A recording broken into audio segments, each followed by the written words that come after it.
Hey, it is that time again. Week 4 college football, the Ylose Campus Pod. I am Lance Taylor, and we are coming off steaming hot 10-5 college football weekend for you in week 3. We were 2-0 Friday night. We were 8-5 on Saturday, and we have some great plays coming up. It was a shitty card last week as far as like entertainment value of games. We didn't have a lot of marquee games there. The slate is a lot better in week 4. And again, we have got, I'm going to tell you this, the way it works, ylose.com/Lance. We got a couple of guests coming up again on this show, which we will get to, but ylose.com/Lance. Got 3 massive plays this weekend. $49 your daily package, $99 your weekly, $299 your monthly. If you buy a daily, we don't go 3-0 this Saturday. Guess what? We're going to upgrade you to a weekly. You buy a weekly at $99, we don't go 3-0. Guess what? We're going to upgrade you to a monthly. It's that simple. ylose.com/Lance. The Oklahoma-Tennessee game, which, by the way, I don't even think is the biggest game of magnitude in the state of Oklahoma. By far, the college football world will revolve around the state of Oklahoma. And I don't know if you guys have ever been to the Sooner State. Their motto is, "It's okay." That is very true when it comes to Oklahoma. There is nothing glamorous about Oklahoma. There's nothing really negative about Oklahoma. It's just okay. But this weekend, it is the epicenter of college football because we have our primetime 7:30 game, Tennessee, Oklahoma. And then, even before this, I will make the argument that Utah, Oklahoma State at 4 o'clock is a bigger game. By this regard.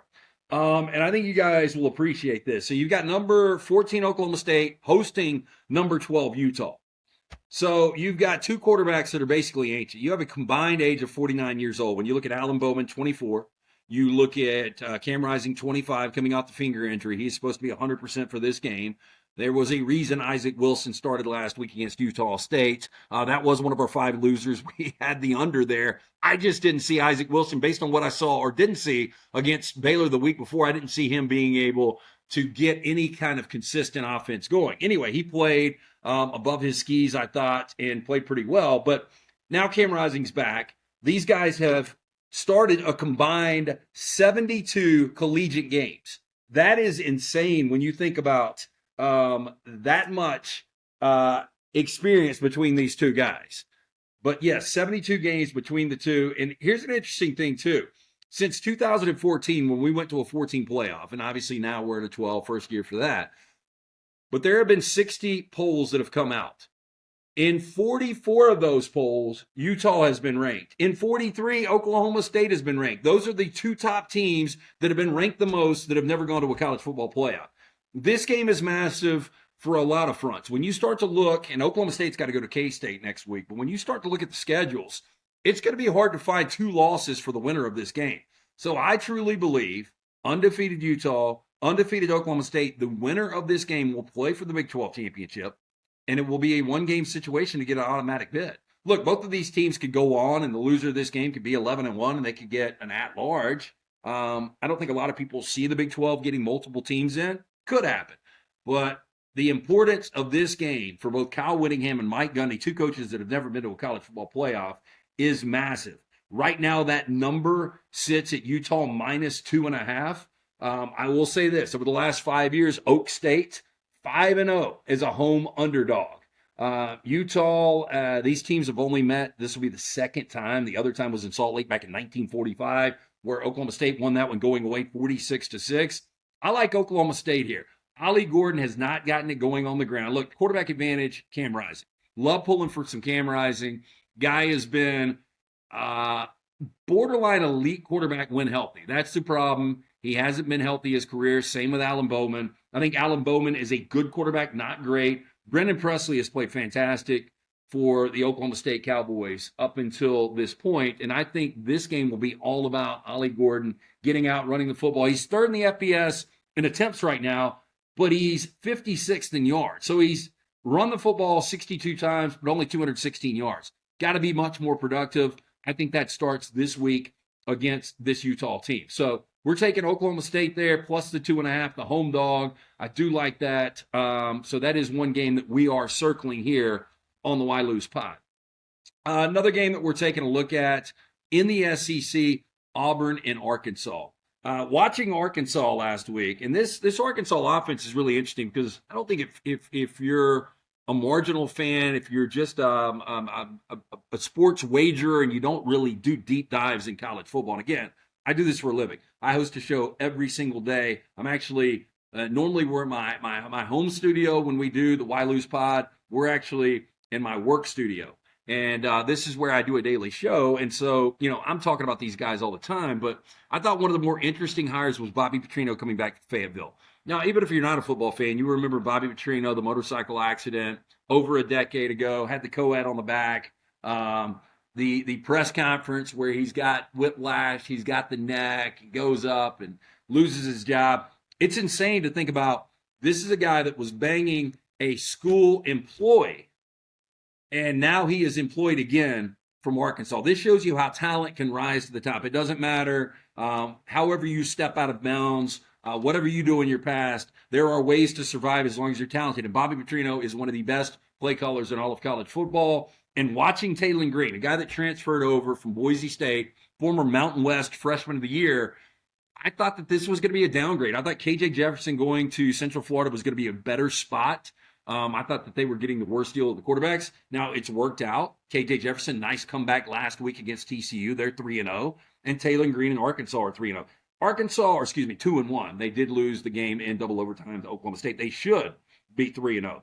Taylor Green, if he can ever figure out how to consistently throw the football, this guy is going to be beyond dangerous. Now they go on the road. Hank Brown, redshirt freshman, got the start for Auburn last week and looked good, but I mean, who wouldn't? They played New Mexico. New Mexico's awful. Struggled the first half. I think Auburn's defense is more concerning to me. Now, Hank Brown will get his first test against this Arkansas defense. Last week, Cam Coleman, the five-star freshman wide receiver, did not dress. He is supposed to be playing today. But New Mexico with 2 turnovers, 16 penalties, this is still a game that was 17-13 at half. I don't trust this Auburn team where they are. I have heard, and a lot of people have said this, they have really pushed all the chips in middle of the table for year 3 of Hugh Freeze. This is year 2. Obviously, they're sitting at 2-1 after the Cal loss. By the way, we will get to the Cal Bears here in a minute. I like Arkansas in this spot, though. Jaquindon Jackson has been unbelievable running the football. And then when you throw in the element of Taylor Green and what he's able to do with his legs and the ability of play calling for Bobby Petrino, I am taking Arkansas in this spot, +3 on the road. The thing that scares me to death, though, if you guys have never been to Jordan-Hare, I'm sure you've watched plenty of games. It is a weird, pet cemetery where bounces always go Auburn's way. Great field goal kickers for the opposing teams, miss field goals, fluky turnovers. So the ghost of Jordan-Hare scared me to death when I play against Auburn in that stadium. But I do think Arkansas is much better than advertised. I thought Arkansas at this point would really, really struggle. But we are going to take the Hogs +3. Next game we're going to take a look at, I mentioned Cal. And Cal has become one of my favorite teams to watch in all of college football. Now, Florida State, there's a million things we can tell you about Florida State. 13-1 last year to 0-3 straight up. I don't have this fact checked yet. I need to find this out. And maybe our man Jay will be able to tell us this at Ylose. But Florida State, I am going to just go on and say they are the only favorite of a touchdown and more to begin 3 games to start a season and be 0-3 straight up. I mean, you think about that. Double-digit favorite against Georgia Tech in Ireland, lost. Boston College in Tallahassee on that Monday night, lost. Last week against Memphis, I thought you might be getting a little value in Florida State, especially coming off the bye week. I didn't play the game. It's one of those noon games. I hate playing them. I stayed away from it, but they lose the game to Memphis. And now you got a Cal team. The only thing that scares me about Cal, Jade Knott should be healthy. Got banged up against UC Davis in first game of the season in the third quarter and hasn't played since. But Jade Knott, when healthy, when you combine him with Fernando Mendoza, one of the more underrated quarterbacks in all of college football, Justin Wilcox has this team ready to play. The problem is Cal goes West Coast East to play in Jordan-Hare. They win that game. They go back West Coast where we had them last week. We've had them the last 2 weeks against San Diego State. They smoked the Aztecs, but now they got to fly back across the country and take on Florida State. I don't know if Florida State's hungry or not. This is the 4th team since 1978 to lose their first 3 games after a 10-win season. The only other teams to do it, 2012 Southern Miss, 1990 Alabama, 1988 Tennessee. The only team that had a winning record at the end of the year was that 1990 Bama squad, who was breaking in our first head coach and our first year coach in Gene Stallings. They ended up 7-5 going to a Fiesta Bowl. This isn't looking good at all. And you start to look at Florida State's schedule. This was supposed to be one of those circle, give me games, get well games, whatever. California, the most physical team Florida State has played. I am taking Cal plus the 2.5 here. I think you're getting a lot of value just based on brand. Again, the one thing, and I will tell you, the one thing that scares me there is California, the travel, back and forth, back and forth. But these guys, 19, 20, 21, what does it really matter? Again, this is the Ylose pod. If you want to jump on board with us, $49 daily, $99 weekly, $299 monthly. We've got 3 games already circled. We don't go 3-0. You buy the daily, we're going to upgrade you to the weekly. We don't go 3-0 and you buy the weekly, we'll upgrade you to the monthly. That's simple. Ylose.com/Lance. Big Ten action. So weird to say. USC coming off a bye, now heading to the big house to take on Michigan. Michigan is making the quarterback change. Davis Warren, great story behind the scenes, but guess what? Not a great player. So Sharon Moore in year 1 making that change. Alex Orji is going to be the guy. Make your jokes wherever you want there. Physical specimen. The guy can run the football. But the bottom line, in 2+ years on campus, he's thrown all of 7 passes, 4 of which were last week. I don't have a big expectation for Alex Orji. I really don't know how good this USC team is. DeAnton Lynn has definitely improved the defense. I will say this. It's LSU, it's Utah State, but they've only given up 209 rushing yards through 2 games. The defense has improved. They are not missing assignments. They're not missing tackles. And Miller Moss is Miller Moss. Whatever quarterback play you're going to get under our man Lincoln Riley is going to be good quality play. This is a big number. The first campus meeting between these two powers, and I say power in the generality of the history of college football, but the first time they've met on campus since 1958. By the way, the last 10 games as a home dog, Michigan is 2-8 straight up. Let's make it 2-9. I am going to lay the 6 here with USC. Again, not necessarily sold on the Trojans as being a college football playoff contender. When you start to look at the schedule, if they win this game, the playoff percentages is going to shoot up.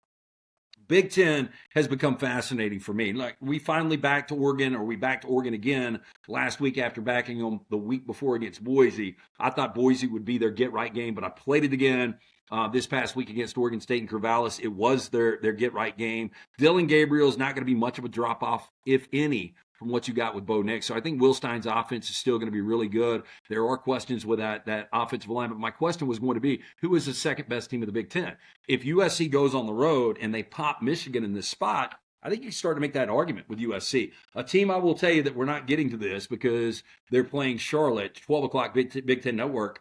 We backed Indiana. It was one of our big plays last week here at Ylose against UCLA. I know UCLA, Deshaun Foster's first Band-Aid year, whatever you want to call it, they're not a good product. But the way Indiana is beating the holy hell out of people in the way they play sound football, watch out. Curtis Rourke, 6th-year quarterback, played in the MAC at Ohio, was a former MAC Offensive Player of the Year.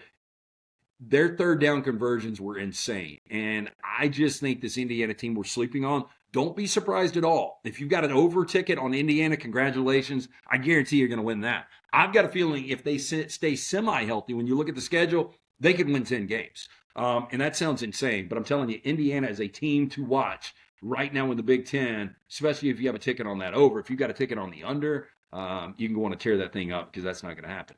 Anyway, back to USC, Michigan. I'm going to lay it. We're going to play the Trojans there -6. So right now we have Oklahoma State +2.5 at home. We've got Arkansas +3 on the road, and we've got USC -6 on the road, and Cal +2.5 at home. Next game we're going to take a look at in the SEC. A lot of people believe this is the marquee game of the weekend. And on paper, it looks like that. You've got undefeated Oklahoma. You've got undefeated Tennessee. This is Oklahoma's first SEC game, and this is one they've had circled for a long time. There is a storyline behind the scene if you're not a guy that follows college football all the time. Josh Heupel, your head coach at Tennessee, former Oklahoma standout, was a runner-up for the Heisman back in 1999. Chris Weinke wins that, but Josh Heupel wins a national championship. Looking at Heupel does not look like a former quarterback, not at all, but the guy can call a hell of a game. One of the best offensive play callers in all of college football. But it is Oklahoma's first SEC game. Tennessee right now leading the nation in scoring at 64 points per game. It hasn't even been fair when Tennessee has rolled out there. Dylan Sampson, everybody talks about Nico, and look, and Nico is going to be fantastic. This is a big stage for Nico. He will see a different type of defense with the Sooners here and Brent Venables and some of the exotic looks and blitzes, and they will throw the book at Nico. Dylan Sampson, I think, is going to be the key for Tennessee if Tennessee is going to win this game and cover. Right now, Tennessee is laying 7. This number is going back and forth, 7, 7.5, 7.5, or 7. I think it ends up going off at 7.5. They are outscoring their opponents, Tennessee is, by 178 points through their first 3 games. That is the most in SEC history. They are outgaining their opponents, and I'm not making this up, by 478 yards a game. That is how good this offense has been. And when you look at the defense, you're like, well, what about Tennessee's defense?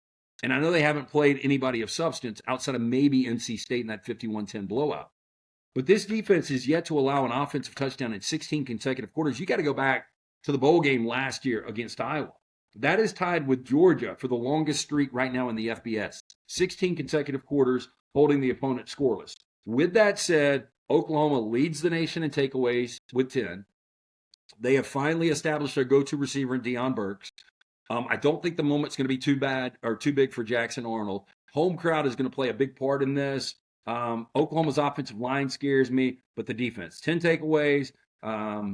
They are only giving up 2.2 yards per carry right now. They have yet to allow a rushing touchdown. If they shut down Dylan Sampson, Oklahoma has a fighting shot to win this game outright, maybe a live dog situation. I do like the Sooners plus the 7 at home, so we are taking the Sooners there. And our final game, it is the nighttime, late night game, however you want to look at this. Kansas State traveling to Provo to take on BYU. Really fascinating game 2 weeks ago with Kansas State against Tulane, where it was a back-and-forth fight, scoop and score late, kind of separated that. But watching Kansas State, how focused they were this past Friday against Arizona. And Avery Johnson, a guy that can really get it done with his legs, and he's going to start to get a little more consistent throwing the football. BYU is one of these teams under Kalani Sitake. They took a step back last year, and I believe that was just a transition going from independent to Big 12. Now I think they've got their footing a little bit. I think they've got an identity. I think BYU was better than advertised, and I think this is too many points. I think this one comes down to the wire. I think Kansas State will win this game. I'm not saying live dog situation, but I will take BYU plus the 6.5 points at night. Beautiful setting with the mountain back there. I think it's the U mountain, or is it the Y mountain, or maybe the B mountain. They got the rocks on it, and everybody looks at it, and it's better at sunset. And I guess kind of be setting out there in the kind of far west or getting onto the far west in Provo, Utah. Anyway, great scene typically in Provo for BYU games, but I think the Cougars will give Kansas State all that they can handle. And I do think Kansas State, the winner of this Oklahoma State-Utah game, ultimately plays Kansas State for the Big 12 championship. My prediction, I think I said that before the year, but this could be an interesting game. I think we could have some massive upsets this weekend. Good card. We're going to win for you. Again, we've got 3 plays that will be available. We're going to have more than that, but we're going to have 3 plays that we will let you guys know. If we don't go 3-0, we're going to upgrade you. 49 for the daily. You buy the daily on Saturday. We don't go 3-0 with those 3 plays. We're going to upgrade you to the weekly. You buy the weekly for $99. We don't go 3-0. We're going to upgrade you to the monthly. It's that simple. Ylose.com/Lance. So there you go. 6 winners. We've handed them to you.